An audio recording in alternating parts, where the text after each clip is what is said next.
gauge at 1/4 of an inch. This part is a little bit tricky for little fingers, so you may want adult assistance during this part. What we're gonna do is we're gonna fold over the top edge of our supply bag. We're just gonna measure, we want it about 1/4 of an inch.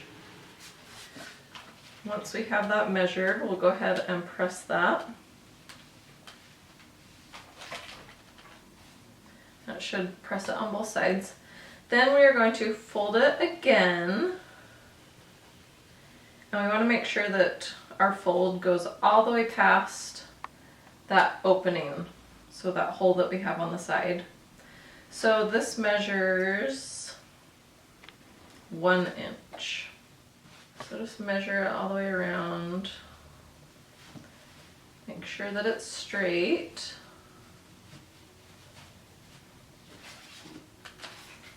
And go ahead and press that.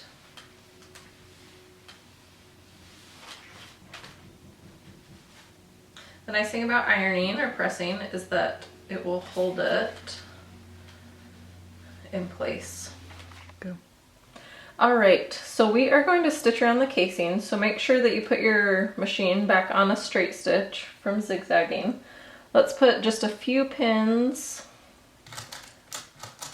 around the top of the casing, just so it stays in place. I'm going to remove the bottom portion of my sewing machine. This will just make it a little bit easier to sew. And what you're going to do is we're just going to sew through this one layer. We're going to be sewing it in the shape of a circle, so we don't want to stitch it together, so we're going to move this bottom portion out of the way.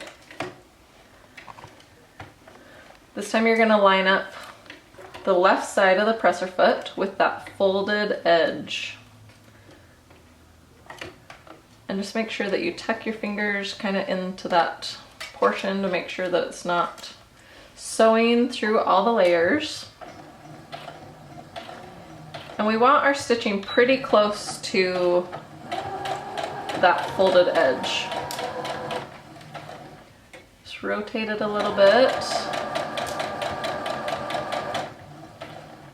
Stop every so often and pull it around.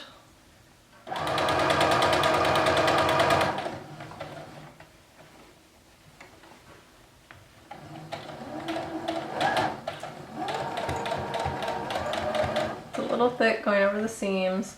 So once you get back to the beginning, you're just going to stitch over a few stitches, just do a couple back stitch.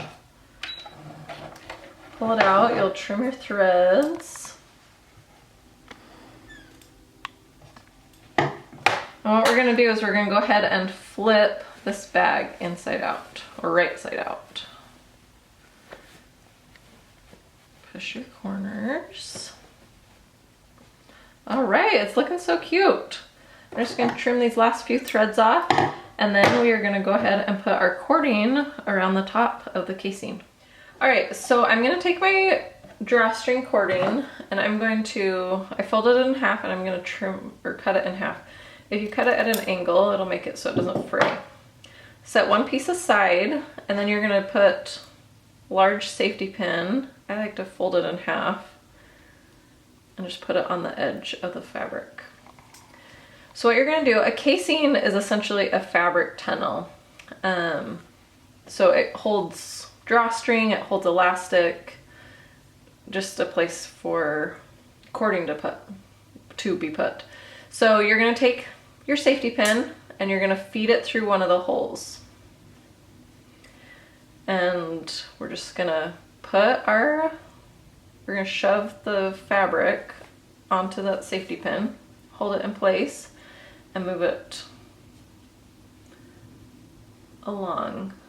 So I don't want to come out the holes on the opposite side. You want to take this one all the way around the top until you get back to the beginning. So slide it across.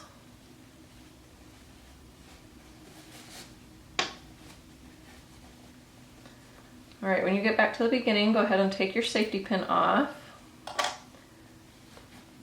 And you'll tie these two together in a knot.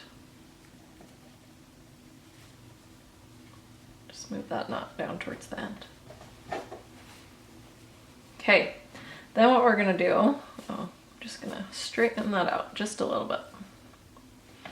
You're gonna take your other piece and we're gonna do the same thing, but starting on the opposite side. So this is the knotted side. Start over here. We're just gonna take it all the way around, pull it through, put it on the safety pin, pull it through.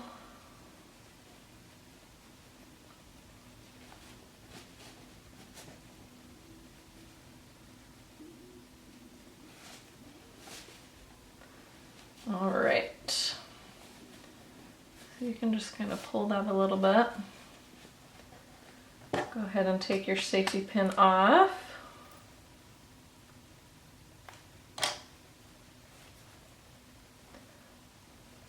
We'll line up those edges again. Tie them in a knot. Let's straighten this out, and then look, we can put some of our sewing supplies inside. I got my seam ripper, my safety pin. I have a cute little sewing storage bag.